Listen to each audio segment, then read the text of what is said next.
We're going to begin, though, with a new fallout from the Alabama Supreme Court first-of-its-kind ruling. I know you've heard about it, on frozen embryos created during in vitro fertilization. Now, Alabama's largest hospital now says it will put a pause on IVF treatments while it analyzes this ruling.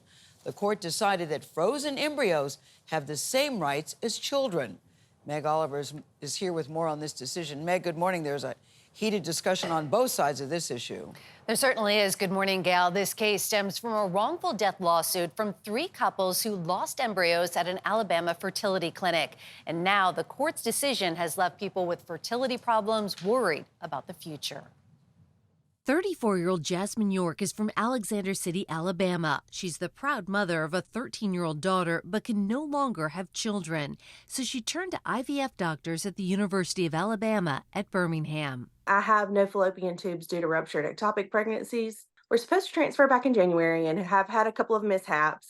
And so we were really looking forward to March 20th was when I was supposed to transfer. Is IVF your last hope to have a baby? Yes. There is no other way. The university said in a statement that it was pausing IVF out of concern physicians and even aspiring parents could face criminal punishment following the state court's decision, even if the hospital adheres to the proper standard of care. What are you telling patients in Alabama today? We're telling them that there remains a lot of uncertainty. We're not certain what is safe and legal for us to do with regards to IVF. Dr. Mamie McLean is a physician at one of Alabama's largest fertility clinics. We're taking this day by day. Ultimately, we're worried that there's going to be fewer babies born in Alabama because of this ruling. Last night, Republican presidential candidate Nikki Haley spoke to our Gayle King on CNN's King Charles about the court's decision. What the question that I was asked is, do I believe an embryo is a baby? I do think that if you look in the definition, an embryo is considered an unborn baby. York firmly disagrees. These are not living children. If they were, things would be a lot different in my world and all of these other women's world. And we want living children. That's our goal. The University of Alabama at Birmingham told us it has no idea how long IVF will be on hold. Dr. McLean, who works in a private practice, told us yesterday she was in meetings all day with lawyers trying to figure out next steps. Tony? Meg, thank you very much. We're going to turn now to another high-stakes fight, this one over immigration at our southern border. Sources confirmed to CBS News that President Biden is considering using sweeping executive authority to tackle the crisis there. Republicans in Congress, you'll recall, blocked a compromise immigration deal earlier this month. Now there might be movement from the White House. Nancy Cordes has the details of this potential plan. Nancy, good morning. Good morning, Tony. What the White House is floating here would be a return to the Trump border policy in one very significant respect. It would deter migrants from coming to the U.S. by restricting access to the overloaded asylum program. This is a big development, especially for a Democratic administration, and officials are considering it because of the record numbers of migrant crossings over the past few years. 2.4 million migrants apprehended at the border just in the past fiscal year. And so now they're looking at a law known as 212F that has been on the books for more than 70 years. It allows the president to suspend the entry of foreigners when it's determined that their arrival is detrimental to the interests of the United States. Now, if that sounds familiar, it's because the Trump White House used that same law to justify an attempted ban on visitors from some Muslim-majority countries. That faced legal challenges, and this almost certainly would again. So why would Mr. Biden attempt it then? Well, because he's gotten an earful from Democratic governors and mayors who say their cities are inundated by new migrants. He does not poll well on this issue, and it is an election year. White House officials say that a decision on whether to go this route could come in the next 2 weeks. Vlad? All right, Nancy, thank you very much. House Republicans are pushing on with their impeachment inquiry into President Biden. The president's brother, James, testified behind closed doors yesterday. Meantime, GOP lawmakers are facing new questions about the former FBI informant charged with lying about the president and his son. Scott MacFarlane is on Capitol Hill. Scott, good morning. What do you know? Hey, Vlad, good morning. The ex-FBI informant's alleged ties to Russian intelligence is raising questions, but Republicans dismiss Democrats' claims. This deals a fatal blow to the impeachment inquiry. We're not commenting now. The president's younger brother, James, was the latest to appear before the Republican-led impeachment inquiry into President Biden on Wednesday, telling congressional investigators the president had no direct or indirect role in his business ventures. But Republicans were also answering questions about former FBI informant Alexander Smirnov, who appeared in federal court just a day earlier. Any concerns about what happened with this FBI informant? I'm looking at it. Just want to see what they've got, why they say what they say. No second thoughts about this? No. Smirnov is charged with providing false information about President Biden and his son Hunter, some of it allegedly coming from Russian intelligence officials. Republicans had often cited the evidence Smirnov presented. Even a trusted FBI informant has alleged a bribe to the Biden family. But Smirnov's claim that Hunter Biden and his father forced Ukrainian energy firm Burisma to pay them each $5 million in bribes, prosecutors now say was a lie. For the second day in a row, prosecutors asked a judge to jail Smirnov until trial, alleging he had recent contact with Russian foreign agents and arguing he's a serious flight risk who's actively peddling new lies that could impact this year's election. Democrats say these recent developments should end the Republican-led investigation of the president. And I'm restating my call to Chairman Comer, to Speaker Johnson, to fold up the tent to this circus show. It's really over.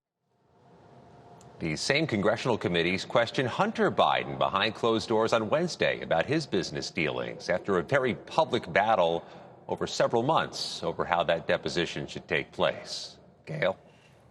All right, Scott, thank you very much. Now to breaking news overnight. This from the Middle East. There has been a new explosion of violence in the West Bank. This left one Israeli dead and at least 8 others have been wounded here. Holly Williams has more from East Jerusalem. Holly, good morning. What's the latest there?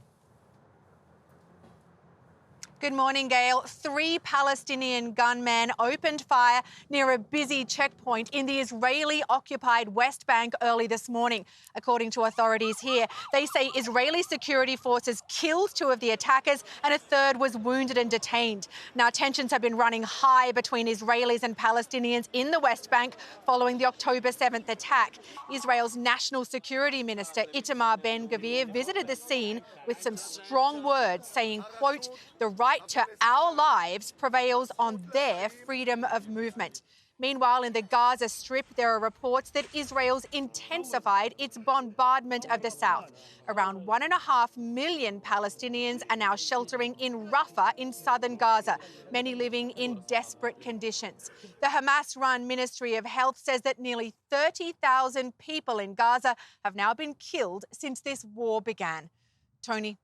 Yeah, and those Israelis just sitting in traffic when the gunman opened fire at Hamas called it a heroic act. Holly Williams in East Jerusalem for us. Holly, thank you very much.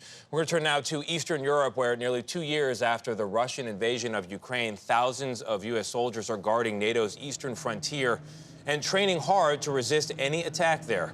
Charlie D'Agata got exclusive access to an American military exercise. U.S. live-fire combat exercises in northern Poland close to Russian territory. The scenario, an unnamed adversary has launched an attack on NATO's eastern flank. The mission for the soldiers of the 3rd Infantry Division from Georgia is to recapture this ground and force an enemy retreat. Bradley fighting vehicles roll in. Infantry troops roll out. Explosives take out the minefields. Soldiers advance.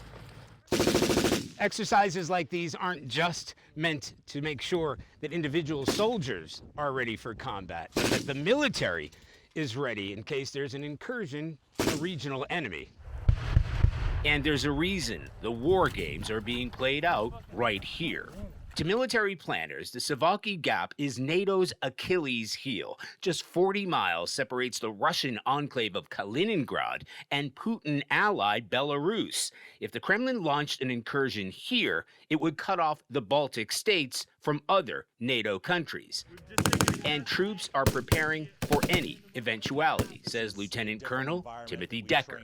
We remain engaged in our training to develop our tactical proficiency and remain a lethal force that is capable of deterring aggression. But that training could be in jeopardy with the Ukraine funding package stalled in Congress. The U.S. Army has been footing the bill not just for exercises like these, but training and supplying Ukrainian forces. Worst case scenario, we're out of funds by the summertime. U.S. Army Europe and Africa spokesman Colonel Martin O'Donnell. How crucial is it right now? There's a lot of risk right now. If we don't get money, what we do, what the U.S. Army does on two continents, in Europe and Africa, and what we do to support Ukraine, it's at risk. That's fundamental. That's the bottom line. Fundamentally, yes, absolute risk. Colonel O'Donnell told us if that Ukraine funding package is not approved soon, the U.S. Army in Europe will run out of money as early as May or June. That will severely impact not only the flow of weapons to Ukraine, but critical U.S. Army operations throughout this region. Vlad? Charlie Daggett in Poland for us. Thank you, Charlie. Now to a couple of stories about safety in the sky. A United Airlines plane carrying more than 200 people made an emergency landing yesterday after a bomb threat. Police say the threat was written on the mirror in one of the plane's bathrooms. Flight 1533 landed in Chicago about 90 minutes into the flight from Newark to Los Angeles. Passengers were evacuated and officers searched the plane. The FBI is investigating but said there is no indication of a public safety threat at this time. And in a major shakeup at Boeing, the head of the 737 program left the company yesterday following criticism of its safety practices. Last month, you'll recall, a door panel blew out of a 737 MAX 9 plane midair on an Alaska Airlines flight. The Boeing executive, Ed Clark, oversaw the factory where final assembly took place for the jet involved in the incident.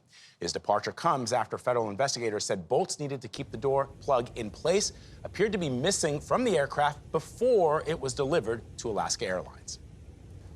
Well, the good news is it's finally stopped raining in California. However, the state is still having trouble with mudslides this morning. Take a look at these pictures. Officials have closed down not one, not two, but several highways in Southern California. So let's go to meteorologist Stephanie Abrams with our partners at the Weather Channel with the latest. What are these storms doing right now, Steph? Good morning. Tony, good morning. The storms have made their way into the Midwest. Today, rain will spread from the Great Lakes to the south and then continue to the I-95 corridor for Friday, clearing out as we head into our Friday evening. Through tomorrow, both rain and snow will be light with 1 to 3 inch totals. The temps, on the other hand, they will be up there. Above average warmth continues for a big chunk of the country through the weekend. And of course, it's winter, so you wouldn't think we'd bring out our scorching car scale. But tragically, our first hot car death last year occurred in late February.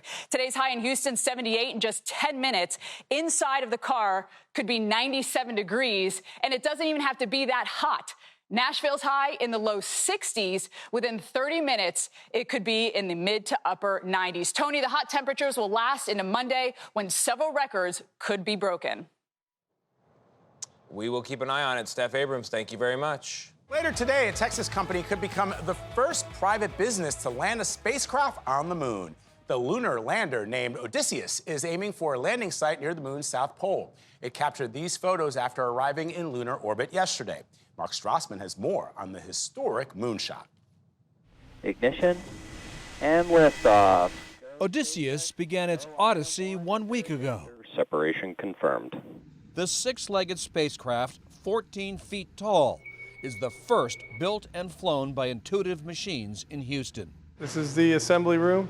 We met co-founder and CEO Steve Altimus last year as Odysseus was being prepared for launch. We're delivering scientific payloads, engineering demonstration payloads, but not the humans themselves. And liftoff. But space is unforgiving. Last month, the first moon-bound lander built by a rival American company, Astrobotic, suffered a mission-ending failure of its propulsion system. Confident you'll stick this first landing? You know, of all the missions mounted to the moon, there's only been a 40% success rate. We believe we can do better than that. I put our odds at 75% success. For a successful touchdown, the lander's engine has to perform. From behind a blast wall, we watched Intuitive Machines conduct a test fire. On descent, the main engine needs to fire for 10 straight minutes, then throttle down for a soft landing. Wow. Just land softly. That's the key. Bouncing doesn't help anything. If you bounce and you stay upright, that might be okay. But if you bounce and topple, that's no good. 10 miles to go. Nothing American-made has touched down on the moon since Apollo 17, more than a half-century ago. Hey, Houston, the Challenger has landed. 5 countries have landed spacecraft there, but never a company. when you look at the moon now, what do you see? I see a little glint of an Intuitive Machines lander that will be on the moon forever and ever, 1 billion years. It's a fantastic thought, and I can't look at the moon any differently now. And if they succeed, neither will we. For CBS Mornings, Mark Strassman in Houston.